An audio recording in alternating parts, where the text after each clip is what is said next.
Alright, we just did a video where we heated up all this cheese sauce and everything on a caterer. We call it a caterer stove. It's just a It's just a stove. It's a gas-powered propane stove or butane stove. that you can use in the house. Next step, we're making scalloped potatoes, and we're going to go ahead and run the potatoes through the Cuisinart. So here we go.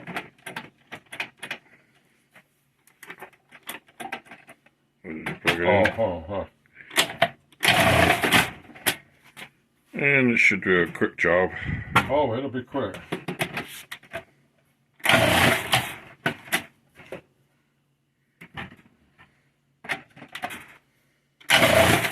And I'll put a link in the video description for this Cuisinart machine that we got. This was also a America's Test Kitchen top-rated product. But you see how fast it's selling through these taters? Yeah, you may have to dump that out pretty quick. Maybe.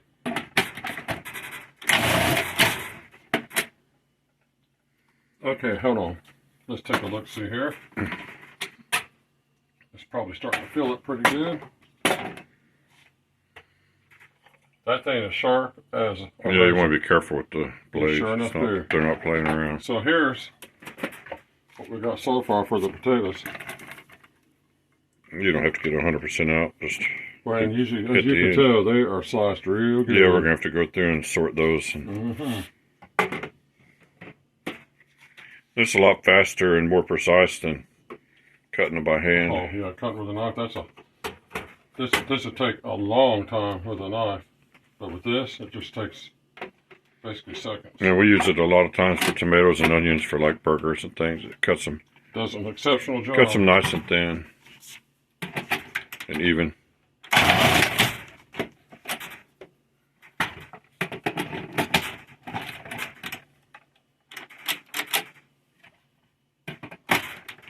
That one might be too tall. I'll have to fix that. Yeah, there's safety switches through that thing. You gotta just fit stuff in there where you get the connection made.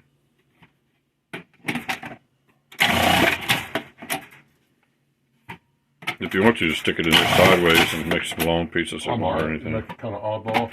Yeah, it won't hurt anything. It won't look as pretty, but we don't care. We're gonna eat them anyway, aren't we? Let's see. That might be too tall too. No, that.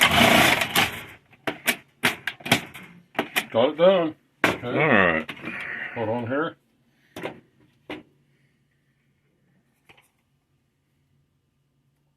Okay. All right. So these are like a little longer, but they'll cook just like a potato. Let's see. You want to go ahead? I'm not going to make these in rows, like you're supposed to, all neat and tidy. Well, what you can do is you pour the cheese sauce in there and then get like a spoon or something like that and kind of stir it around a little bit so they're flipped around and everything before you throw them in the oven. This is going to be a mess of potatoes.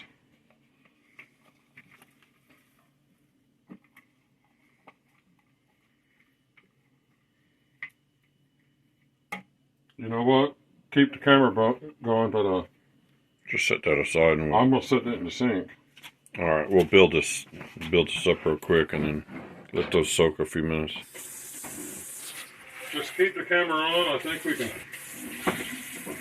Oh, I want to emphasize too. This is an actually really large glass casserole dish. This isn't your normal size one.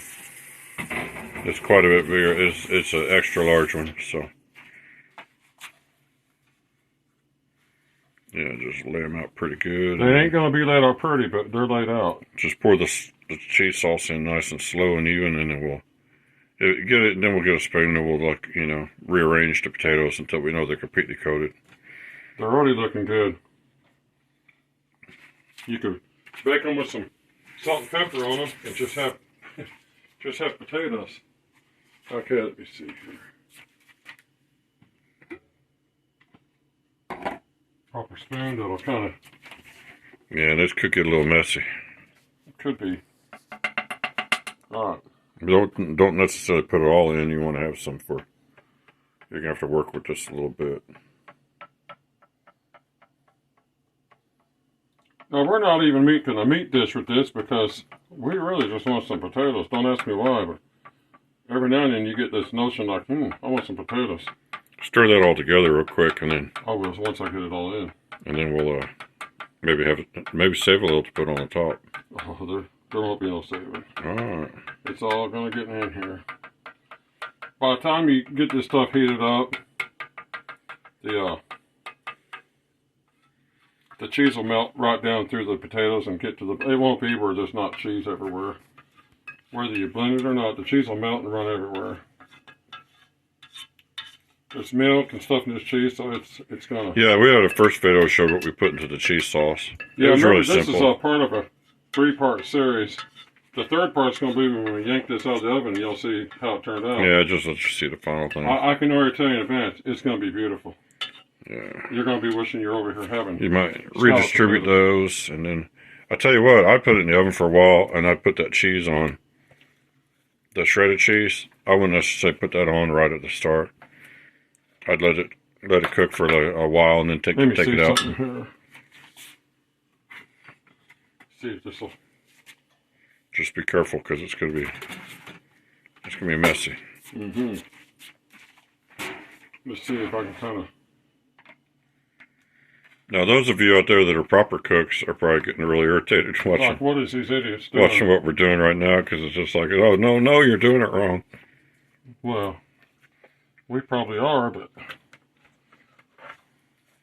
And don't forget to put some salt and pepper. Now the truth is, ooh, don't come on. You know what? I really can't stir these. This thing weighs 20 pounds. Let's just call it a day. We'll heat it up in the oven. All the cheese will run It'll through. blend everywhere once the cheese starts. And we can add some milk if we need to. Okay, hold on here.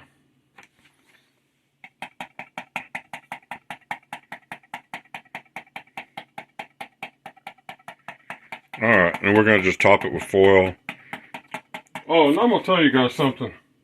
We've got really good foil. We learned by buying that cheap stuff, the stainless topping paper, there's a reason why you don't use that junk. It's garbage. You want real foil. Like this. Now be careful putting that on there. This is quality.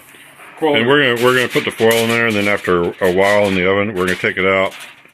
Then we're gonna put that shredded cheese all over the top.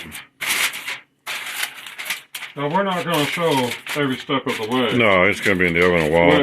We'll take it out after half an hour, put the shredded cheese on top, put it back in. It should cook about an hour. This is going to be the end of this video, which is the second part. You'll see the finished product when it comes out, that's all. And then there'll be a third video, which is not going to be very long when we have the finished product. Oh, but for you guys that are interested, this machine, you want this. Oh yeah, I'll put a link in the description for you. It's incredibly fast. I mean, it's $250, but it's well worth it because you'll have it the rest of your life, and it'll shred anything or slice anything or whatever. All right, you guys, watch for that third video, and hope you enjoyed this. Coming. Good day. Yeah, thanks for watching this part, though.